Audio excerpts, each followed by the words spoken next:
Now let's bring in our first guest, Billy, Carla J. Neal. Carla, how's it going? Very good. Nice to see you again. Now, Carla's running for Golden Valley Unified School District Governing Board Area 1.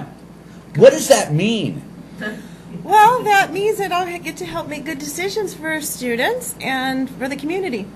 So where's the Golden Valley Unified School District?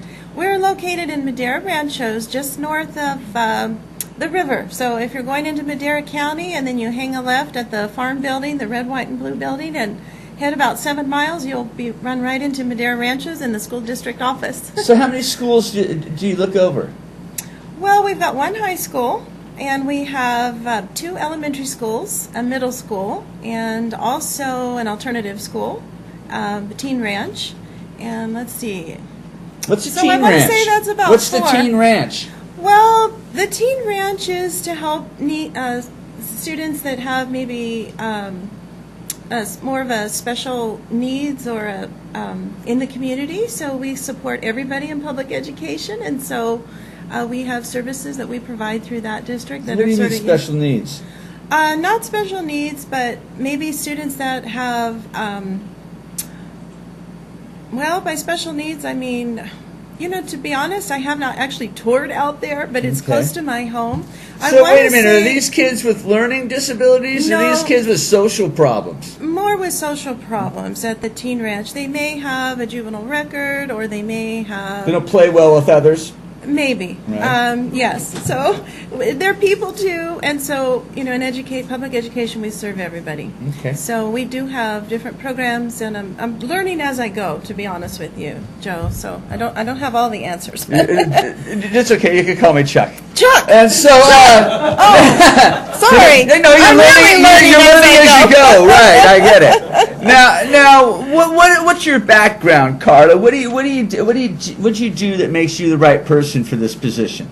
Well, my background is as I am a teacher, and I've taught at the elementary school. I taught kindergarten and preschool, so I'm coming from a very unique background, I guess, in that. You know, for 22 years, I've worked in education in various capacities. So I currently teach reading at Fresno City College, and I teach would-be students. You teach reading at City College? Yes. So I teach at Fresno City College now. I'm not actually in the district, otherwise I couldn't run for office. Okay. But I will say I've been a parent in that community. My daughters attended K through 12 grades in this district, and so I have a perspective as a former older teacher in the district, as a kindergarten teacher, and then also as a parent. So I really want to listen to the parents in our community. This is the first election where we actually have representation by area.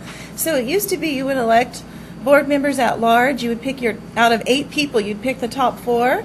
Where now we actually have a competitive race. There's just 2 of us, and it's kind of, you have an opportunity to really have representation, I think, now. So now the position that you're running for, what's going to be your job? What are you going to be doing? What are you going to be overlooking?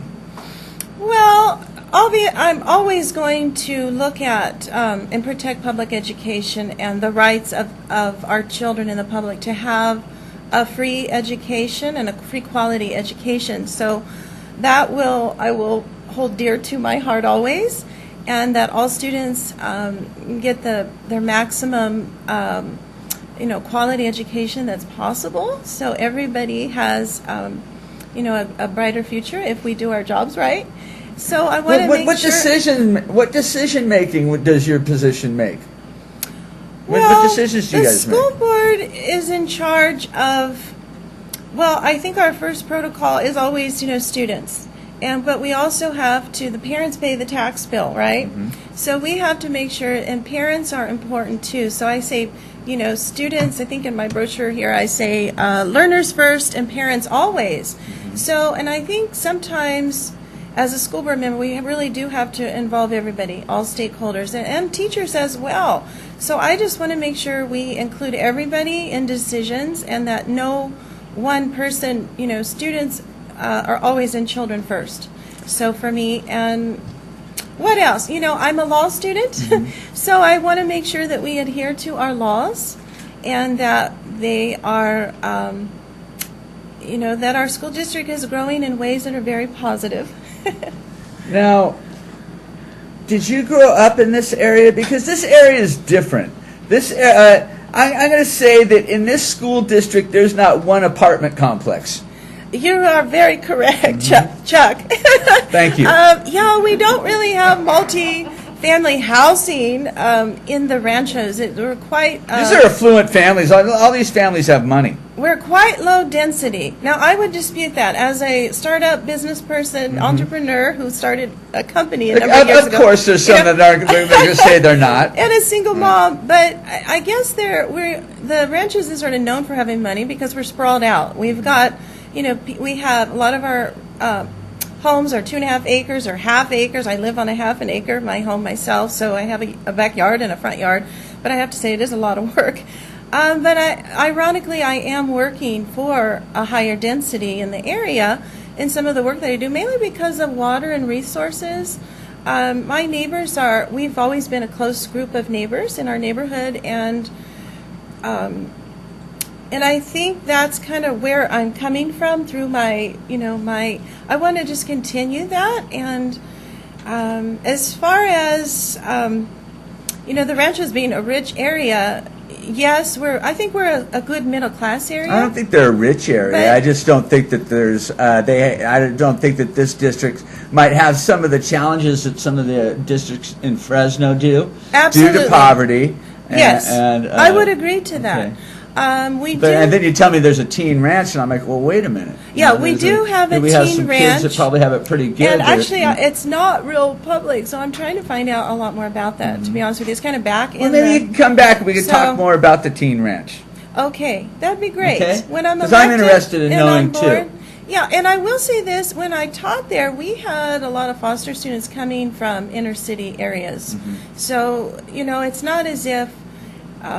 we're not diverse. I think the Rancho schools are fairly diverse. We have room to grow in that department. So just know that we do have a good school district, and we have in the past, it's been a rocky road to get there, but I want to make sure that we have a really good future. So. Okay, well, why don't we do this, since we just have a little bit of time left, why don't you tell the people that are watching from the ranchos why they need to vote for you? Well, I think I would like the ranches people to vote for me because I want to represent people and in the community. So that means listening to everybody, including especially our children, and making sure that everybody's dreams are possible where we live. And so I really want to have true representation, and also the wisdom of our seniors. We have a very active seniors population in the ranchos, and I've been knocking on doors. A woman I met was 95, and the guy across from her was 101. Wow. So we actually have quite an aging population of people out there, and they're still voting. But I do think we do need to include everybody, and the voice. We have a lot of future ideas and growth, and I just want to make sure everybody's included in that process. Okay. Carla, Neal, thank you very much for coming by. Good luck in the upcoming election. Thank you. And we'll talk to you soon more about the teen ranch. Okay. Okay? We're going to take a quick commercial break, and we'll be right back on The Buzz. Stick around.